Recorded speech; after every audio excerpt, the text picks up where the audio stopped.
What's up, everybody? Welcome to Club and Country. Andrew Wiebe, Caitlin Carr, Bobby Warshaw in the wake of a 3-0 loss for the U.S. national team at Wembley. Not a lot of positives here, but we're going to do our best to break it all down. Of course, there are some takeaways for you. Wayne Rooney played about 35 minutes in this game. Didn't get a goal, had a couple chances, but Brad Guzan was there to stop those. The U.S., not a fun experience for a lot of U.S. fans to watch this game, I think is where we end. And let's check out the highlights as we kind of walk you through what happened here.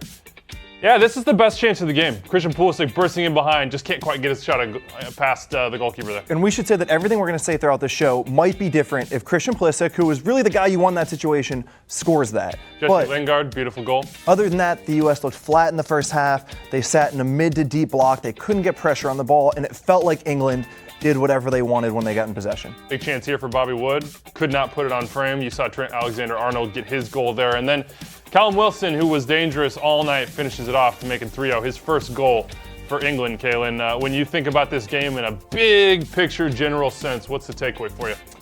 Well, that we need a coach still, and I think the disappointing part to me was that it just didn't look like the U.S. team competed the way we would have expected them or hoped they would at a match like this. And yes, it is a friendly, and yes, it's sort of a pseudo Wayne Rooney testimonial, but this is an important match, and it just didn't look like the one tackle I can remember in the first half, and probably the only one, was Will Trapp's in the middle of midfield. I thought he was the only one that brought a little bit of personality from an unlikely source, because much of the criticism was on Trapp and whether he could actually get stuck in and win those tackles. Well, that was really the only moment of the game to me. The rest of it was basically a lot of just kind of standing. You look at the crosses, there was no pressure on the ball out wide. Sancho was dancing about, and I think the lack of competition, regardless of who was on the field, was the disappointing part for me.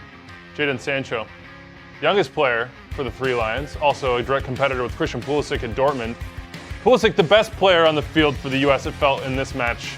Bolivia was the last time we saw him back in May. He had that break-in on goal, an opportunity couldn't quite finish, but it's nice to see him back. It's nice to see him aggressive. It's nice to see what other players do when they see that aggressive. Well, he was frustrated too. At the end of the game, he kicks the air, and there were a couple opportunities. He misses the one-on-one chance that he does well to create for himself. But it actually wasn't his best. And the funny part is he was so far, miles ahead of the rest of his teammates today, which just shows the gap in quality between where Christian is and where we were to where we have to still to go to be able to catch up.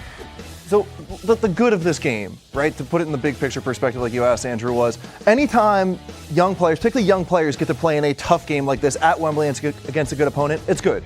You can always take a nugget out of this game. Maybe sometime a game in a week or a month or 5 years, you remember, that moment at Wembley when this happened and I solved that problem, or I should have solved that problem in this way, and you remember that and that helps you. But other than that, I mean, people that are talking about tactics, about anything we developed as a team, no, it was a lost game. It was totally useless in any way possible. And I'm not mad about the tactics, right? He's a new coach. He's not building towards anything. It didn't matter. The biggest thing to get out of these games with an interim coach are these nuggets of information. But how on the earth our players didn't problem solve and go try and get England? Did you watch any of the World Cup games and see that this team could not play out of the back, put under pressure? How we sat deep, and Killian, you're right, we lacked energy. But to me, almost any time a team plays in a middle block, they're going to lack energy. And I'm tired of people watching games and blaming players for saying, why do you lack energy? Why don't you have intensity? Well, if you're in a middle block, your job is to literally stand there. It is nearly impossible to get yourself up to proper energy levels if your tactics don't help you do it. But I'm upset that Sarah Kane did that. I'm also upset the players just didn't do it themselves. And you could kind of see it around the 30th minute. It was like, dude, Weston McKennie is now coaching this team. Weston McKennie basically told everyone, let's go. Maybe it was Will Trapp behind him, but there were 5 or 6 minutes in the first half when they went to get them, and it makes me angry that we didn't try and do that more. It feels like a holding pattern, a year-long holding pattern, to be honest with you. And Dave Sarachan, I think, has done a good job in spurts, and with the job he's had, he's interim. He doesn't really have the wherewithal or the authority to push ahead and have a long-term plan. That's not his job. His job is to string it along until the next coach gets there and get as much as he can after each match. Greg Berhalter is the name that keeps getting thrown around, but I sit here and I think the only positive for me outside of Pulisic is that every single day that goes by, every time you go to sleep and wake up, is conceivably, theoretically, hypothetically, another day that we're closer to a head coach. Another day that we're out of purgatory, because that's where it feels like we're right now. You're just kind of floating there. We crossed the threshold. We're floating there. No, we crossed the threshold. If the deal with Greg Berhalter was done, They had, and we thought the idea that they didn't talk to Tata Martino and they didn't really talk to Peter Vermees, they didn't really talk to Oscar Pereira, was that they always wanted Greg Berhalter. And that's fine. Greg Berhalter's a very good coach and is probably the right guy for this job. But if you've known since the day that Ernie Stort took over, you had 4, 5, 6 months to get that deal done. So when the day the Columbus Crew SC had their season end, Greg Berhalter gets on a red eye and he goes to coach this team. He's in Barcelona at a think tank conference right now? Not coach. This deal is clearly not done. So what were you doing? I've been giving U.S. Soccer the benefit of the doubt. It's made me angry to see people on ESPN and Fox and MLS Soccer saying, why don't we have a coach? Why don't we have a coach? Well, if Greg Berhalter is the right guy and Greg Berhalter wants to finish with the Columbus Crew, given what they've been going through, then you let Greg Berhalter stick with his team through the rest of the season. That season's over. What they were doing, not finalizing a deal with Berhalter in the last 5 months so he takes the red eye to coach this team, makes me angry. It's been a tough stretch for U.S. fans. We're going to get into your tweets in a little bit. There is frustration. Greg Berhalter, of course, with Crew SC.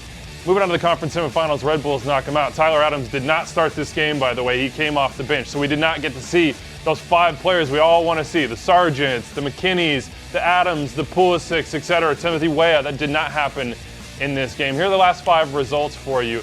England lost, Peru tie, Colombia lost, beat Mexico, lost to Brazil. Again, I just don't know how you look at the results for the U.S. and really take away much. Well, not just the results, the progress, the movement towards a higher ideal or a goal. That's the more concerning part.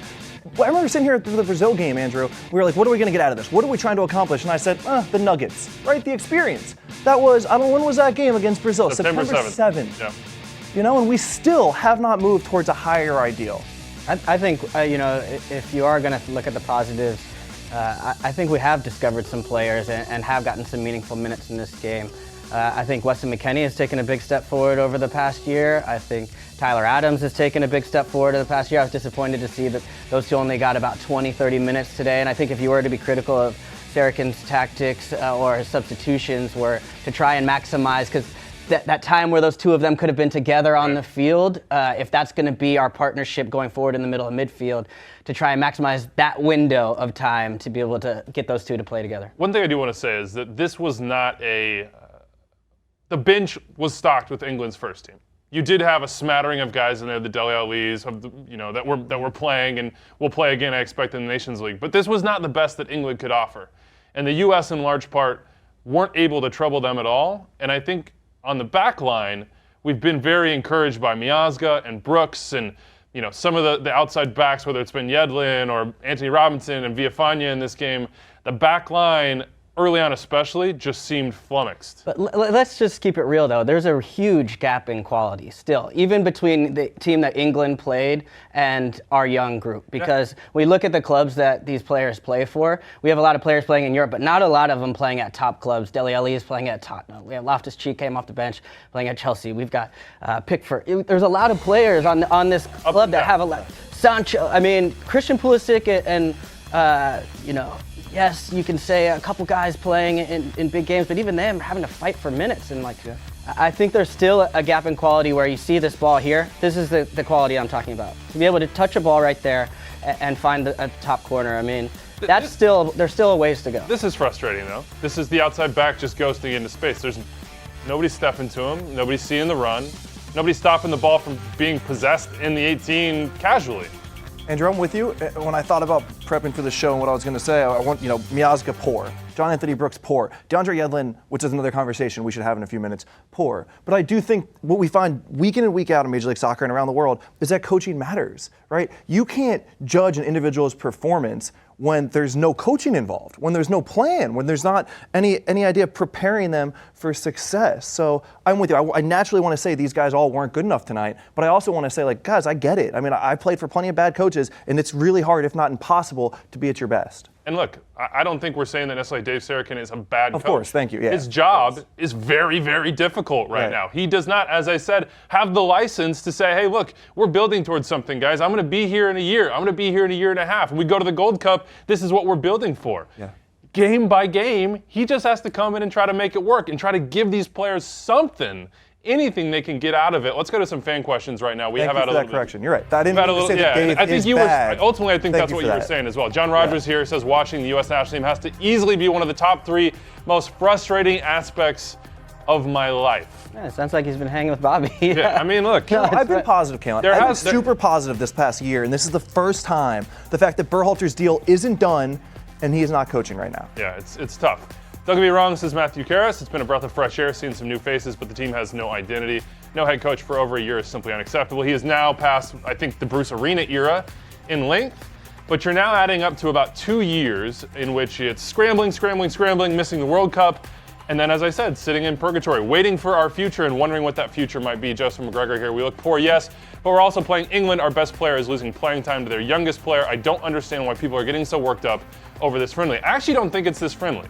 I think, again, it goes back to the head coach because we had the November 1st deadline. We had kind of this promise of some sort of announcement, and it's been all quiet out of Soccer House in large part, and from Ernie Stewart. Lack of details, lack of confirmation around interviews, which, look, it's okay if you want to keep it behind closed doors a little bit, but at the same time, something would be helpful. It's a truth in life that human beings get overworked about friendlies. Right? It's just what we do. We want to make up some entertainment value too, where there probably isn't a ton usually. But in this moment, American soccer and U.S. soccer need to show that institutionally it had improved.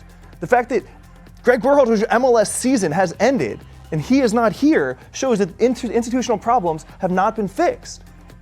I can't disagree in large part with you right there. At some point, you got to have a head coach. We'll see what happens in the next couple of days. Greg Berhalter and collectively, U.S. national team playing like they're waiting for the next coach to be announced. Does it feel that way? That's what Edson Buttle says. Yeah. He might know. He's World Cup. I agree with Edson, and I think that it's subtle ways. You know, it's that little bit of motivation that comes when the new manager comes in, the new life that comes into a team, and a little bit of the pressure to say, hey, I need to impress this guy to be able to get my chance, because this is all sort of like a prequel for guys, and a preseason when nobody's really watching, and that sense of accountability from the top man, if it's not on top of you, it's hard to replicate that feeling of pressure. Nobody likes a prequel.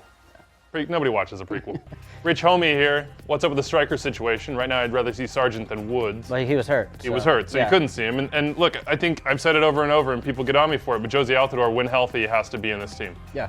He has to be. If you want to be successful and get results, which ultimately is the entire point of this thing, well, you know, the best players on the field. That's the other thing I go back to, and it's not a popular opinion at all, but that I think this idea that we need to play 11 young players is foolish. I think it's the wrong approach to take, because that's not the best way to develop young players. Jordan Sancho is not playing with all 21-year-olds every week, and when he comes into the England team, he's not doing that. Yes, they have a lot of young players that are talented on this team, but you have to have some veterans to be able to guide the way and have that experience, have a reference point. Josie Altidore, Michael Bradley. Give an example. I'm wondering how bad it has to get before American soccer is ready to say, okay, actually clamoring for those guys to come back into the team, because I think they can add so much more to this, where it's these lopsided results, I think, can be mitigated just by a little bit of presence and someone to grab somebody and say, hey, we're going this way, come with me. Because I saw a little bit of that from Christian today. I saw a little bit of that from Tyler Adams when he comes in. He has that personality. Will Trapp,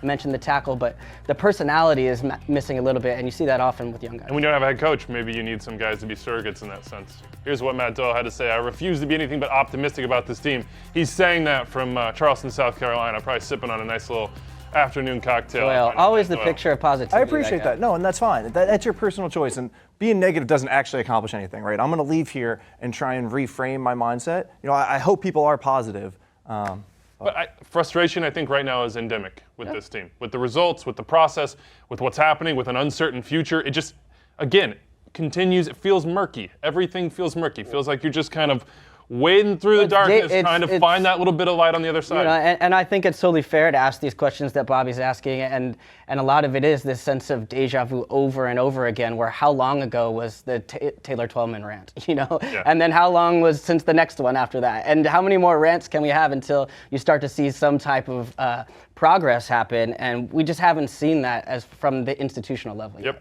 All right, look, we'll be back on Tuesday. US-Italy, that's going down in Belgium. Pre-game shows at 2:15 p.m. Eastern right here on MLS channels, on Twitter, on Facebook, on YouTube, Club and Country, before and after every single U.S. national team game.